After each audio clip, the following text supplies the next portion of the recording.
Bonjour à tous, bonjour Laurent Wauquiez. Bonjour. Le Parlement a voté hier la prolongation des opérations en Centrafrique. Vous avez voté contre.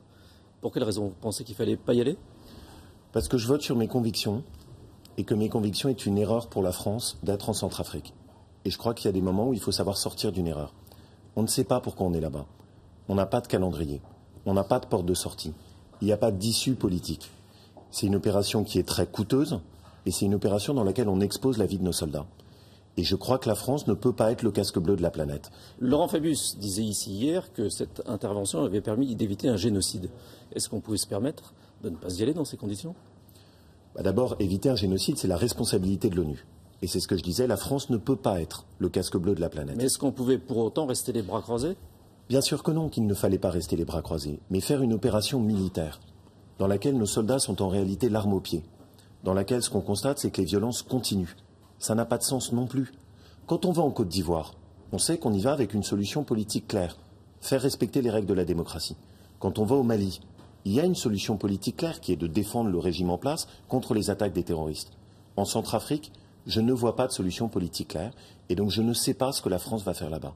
Donc je suis contre le maintien de cette opération dans la durée parce que je pense qu'elle nous conduit dans une situation et un piège pour les soldats français. Mais si la France partait tout de suite, on ne risquerait pas le chaos, on ne risquerait pas un Rwanda bis?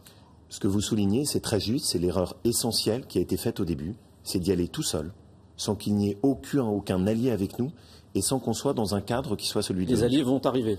L'Europe va envoyer des troupes. Ça fait très longtemps qu'on nous le dit. Et je trouve que ça fait trop longtemps. On n'expose pas ainsi l'armée française, nos soldats, sans qu'il y ait un mandat clair et sans qu'ils sachent clairement ce qu'ils font là-bas. Je pense que c'est trop risqué. La journée a été chaude hier à l'Assemblée avec un incident entre Manuel Valls et l'UMP. Manuel Valls s'en est pris à un de vos collègues, le député Claude Goasguen. On va regarder un extrait. Monsieur Goasguen, vous en venez, vous, de l'extrême droite. Vous savez ce qu'il en est. Nous ne sommes complaisants avec personne. Vous, vous êtes complaisants. Et nous créons. Les choses sont claires avec nous. Alors, Manuel Valls a dépassé les bornes? Je vais être très simple, je déteste ça. Je déteste ces polémiques à l'Assemblée nationale. Vous avez vu l'agressivité de Manuel Valls, cette espèce de cinéma permanent. Pour moi, Manuel Valls est une déception. C'était quelqu'un pour lequel j'avais une certaine estime. Je pensais que c'était un grand républicain. Je trouve que c'est un petit monsieur qui fait des petites polémiques. C'est très sévère. Oui, c'est très sévère parce que quand je vois ça, il fait ces polémiques-là. À Nantes, il est incapable de maintenir l'ordre. À Marseille, la situation ne s'améliore pas. Globalement, en France, les chiffres de l'insécurité sont mauvais. Et qu'est-ce que fait M. Valls? Des petites polémiques à l'Assemblée nationale et il découpe pour des raisons politiciennes les cantons en France, celui de Bernadette Chirac comme tous les cantons en France. C'est ça que fait le ministre de l'Intérieur? Regardez à quel point, c'est ridicule.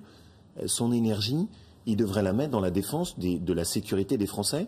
Visiblement, voilà, je le redis très simplement, pour moi, il n'est pas à la hauteur. L'UMP va boycotter la séance des questions à l'Assemblée.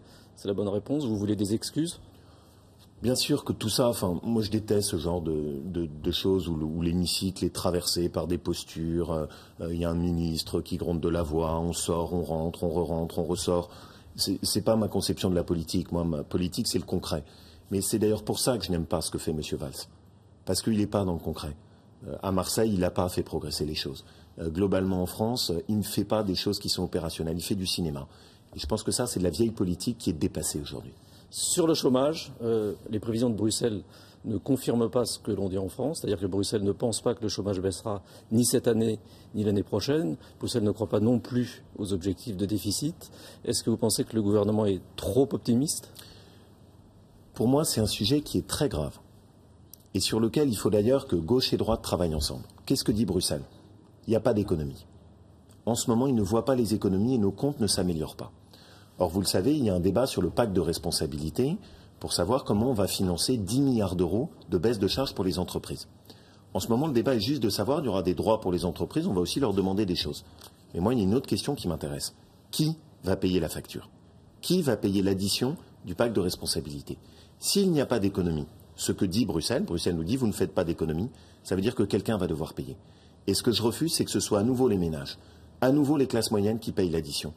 Ça ne vous a pas échappé en ce moment, le gouvernement met des propositions sur la table d'augmentation de la CSG. On nous parle d'une nouvelle augmentation à nouveau de la TVA. Ça, c'est pas acceptable. Et donc, ce que je demande, c'est qu'on sorte clairement de l'ambiguïté. En ce moment, on fait semblant qu'il y a un seul débat sur le pacte de responsabilité. Pour moi, le vrai débat sur le pacte de responsabilité, c'est qui paye. Le pacte de responsabilité doit être financé par des économies et la facture ne doit pas être adressée à nouveau aux classes moyennes, comme on l'a fait depuis 2 ans. Sur les municipales, est-ce qu'il faut un vote sanction contre le gouvernement, comme le dit Jean-François Copé? Il faut surtout que les Français votent pour des gens dans lesquels ils ont confiance, qui peuvent corriger les choses par rapport à ce qui se passe au niveau national. Je vais prendre un exemple très simple. Moi, je suis pour qu'on limite la dépense publique et qu'on protège les Français de hausses d'impôts. Je viens de vous le dire. Eh bien, je demande aux candidats que je soutiens dans les municipales de faire en sorte qu'ils prennent tous l'engagement de ne pas augmenter la dépense publique dans leur mairie, de montrer l'exemple dans leur comportement de maire et de pouvoir assurer un mandat sans hausse d'impôts. C'est le pacte municipal que vous avez lancé. Exactement. Et je pense qu'à l'occasion de ces municipales, il doit y avoir un pacte qui se crée entre les maires et les Français.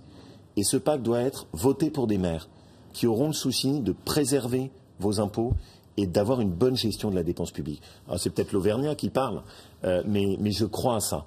Je crois vraiment que les mairies, à un moment où les Français ne croient plus dans la politique, peuvent être l'occasion de reconstruire un lien.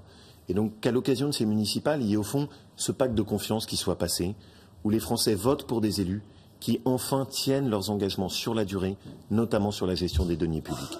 Merci. Laurence, c'est à vous. Merci beaucoup, messieurs. À très bientôt. On va passer aux prévisions météo avec